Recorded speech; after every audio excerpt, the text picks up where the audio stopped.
any marketing campaign has many moving parts, approaching deadlines, you've got promotions to plan and launch. Look, how to get everything done?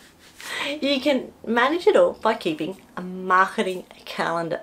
Now this calendar will show you the big picture, clarify what everyone is supposed to do, help keep track of deadlines and summarize each day's task. I'm going to be sharing with you 7 top tips on how to get this done. You ready? Okay, so what can a marketing calendar do for you?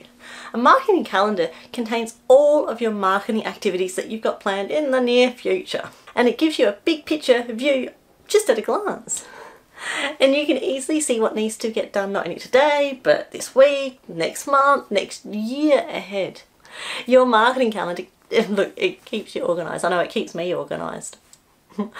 It's really important when things get busy, leading up into, Christmas, holidays, New Year's, everyone's away.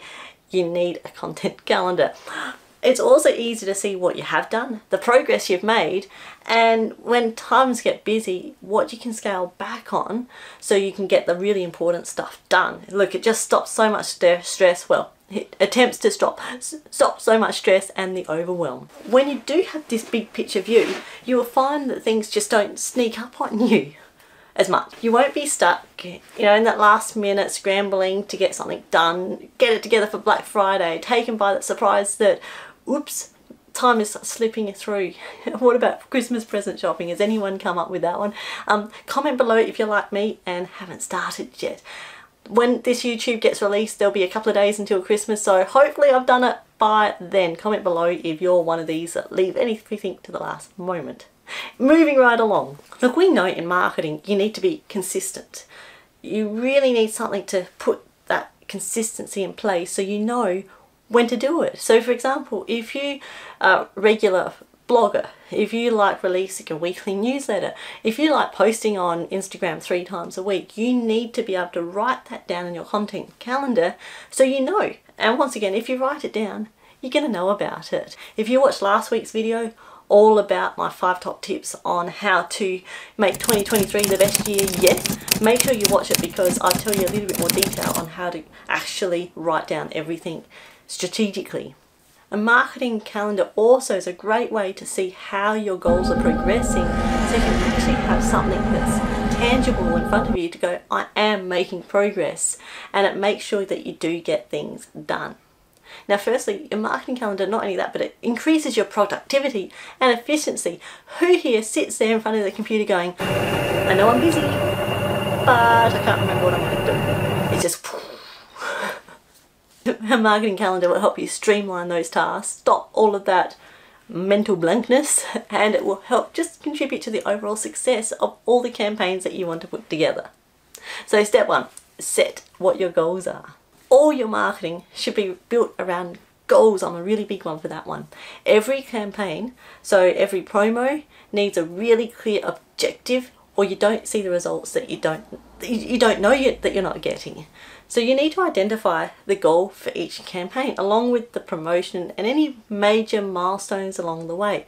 So for example, if you are going to have a sale, you need to start putting some posts up on social media, maybe sending out your weekly newsletter a few weeks in advance, maybe a few days in advance, but you need to have that plan in place, and that's your first milestone. So for example, a different promo might mean different things to different people.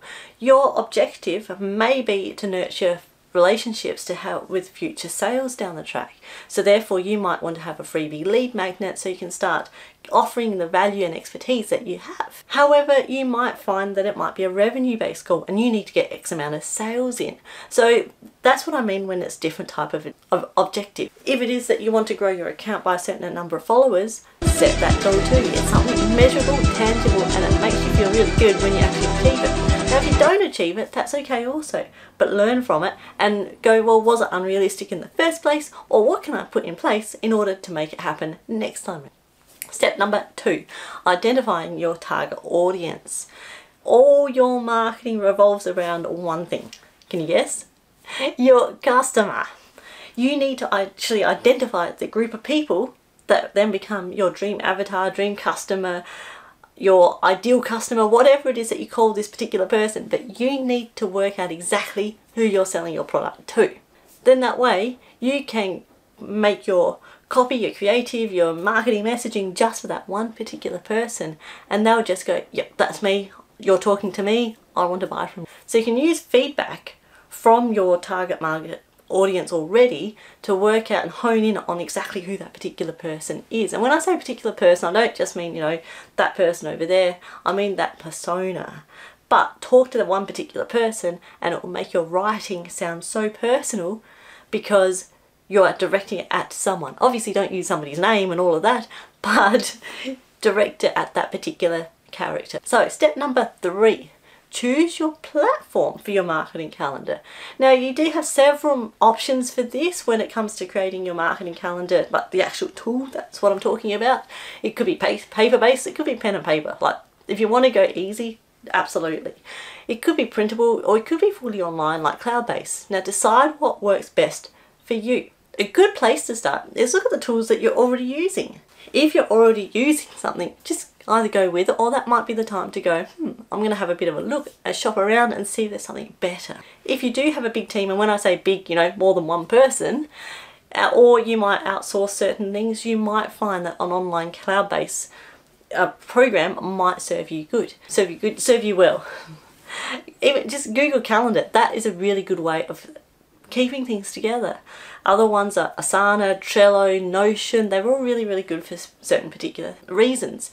And I would suggest to go and have a look so you know which one works for you. Now, the key consideration here should be it should be an all-in-one platform. You don't want something that does over here, something that does over here, just way too complicated. You want to have it all in the one place. So then when you do run promotions, sales, certain times of the year, you can note it all down, maybe put maybe put links to like your Word docs and all that sort of stuff into this one area so you know what's happening when it's happening, and your whole team does.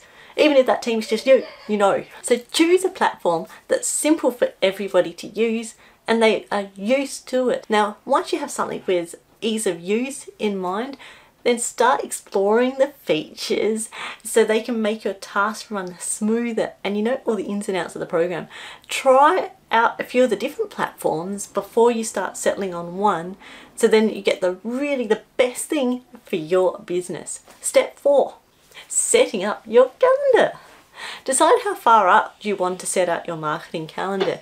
Being the fact that it's the start or the beginning of one year and the start of the next, I would suggest to, if you can, go the whole year. So then you can set out all your promotions and your annual events and your holidays, anytime you want a little bit of downtime too, pop that into your marketing calendar so you don't put like a promotion or a sale just before you go on a holiday.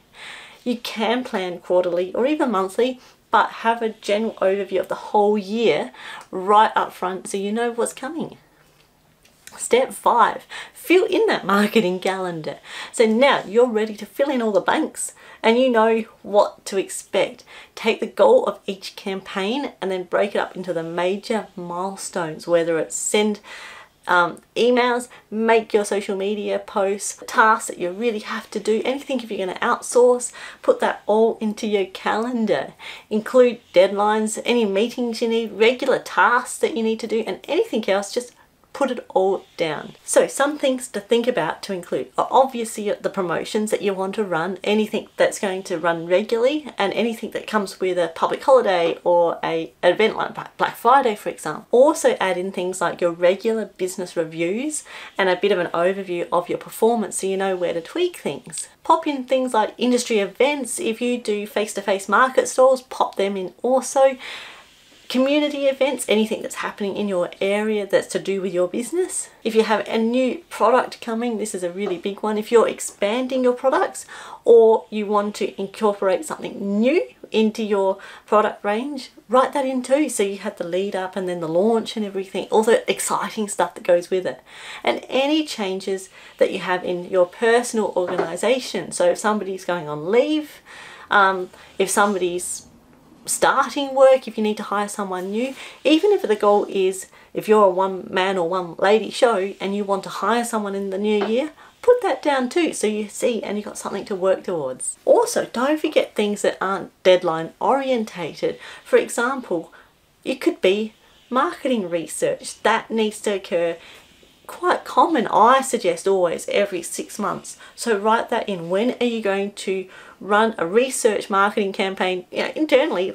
And as I say, even if you're a one-person show, write that down so you know that it's coming, so you stay on top of your target niche. Others could be monitoring your analytics. So perhaps every month you go into your Instagram account and have a look and see what's doing really well, what's not, so you know what to do for the next month. Write that all in so you don't get behind and you don't have excuses for what not to do. So your marketing calendar isn't just for data, it includes all sorts of other information. This will put all the data for your campaigns in just that one easy accessible place that you'll be able to see, whether it's on pen and paper or whether it's one of these lovely software tools that you can use. You can grab it on your phone, you can grab it on your work computer, your laptop, anything like that, so you know what's coming and when to do it. So it might be useful to create categories for items and tasks within your marketing calendar. This might mean creating a social media content calendar, maybe an email marketing content calendar, perhaps even like a blog content calendar, and whatever it is that you has, so you then can compartmentize. So you can section out and you can do one thing at a time.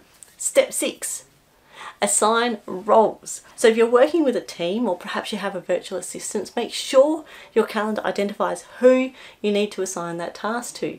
If you do something like outsource your social media, make sure you also assign that task, so that group of stuff that you're doing, to that particular person. So these can all be performed by different people in your group that's working for your business. Now, if you are that one person show, which I know a lot of you are, then you can also go down the line and make sure you assign roles for different people. Now, that different person may be you, but you might find that you work better creatively perhaps first thing in the morning. So you could put all of that content creation, social media side of things, you could still mark that down for you to do in the morning. And then if you find, well, I just like putting in data entry and maybe a bit of bookkeeping type stuff and just maybe going over my analytics, I can do that late at night. Put that in so your analytical side of your brain works at this time. So even though you might be a one-person show, you can break it up that way so to make it the best of use of your time. Now remember, every calendar is dynamic, it's a live document, so you can continuously update it as you go, so you get the best out of your time and your effort. Which brings me to another point: refine and improve. How do you know if you set up your marketing calendar correctly? Now, it can be scary when you're just about to launch a new product or you're going to try a sale for the very first time. Have you done everything right? Now, at first, think of your marketing calendar as like a beta version, I guess. So like a, just your draft version. Once you start using it and once you've gone through your first promotion, your first new product launch, then have a think about what adjustments can be made to make it better for next time. Now, this goes for everything in your business, of course. Hold a few meetings if you've got a group of people. Otherwise, just sit by yourself in a nice quiet area and just brainstorm some ideas to yourself of how you can make those improvements. Continue to always refine and improve. Then you'll have a marketing calendar that is perfect for you and your business and allows you to accomplish all the tasks and your goals and strategically handle all of your marketing campaigns with ease. Now, if you'd like to learn a little bit more about goal setting, so 2023 is your best year ever, watch this video right here. Look, you don't want to miss it. It's going to go through everything that you need to know about in order for you to make 2023 your best year for your marketing calendar, scheduling, look, the works. Watch it.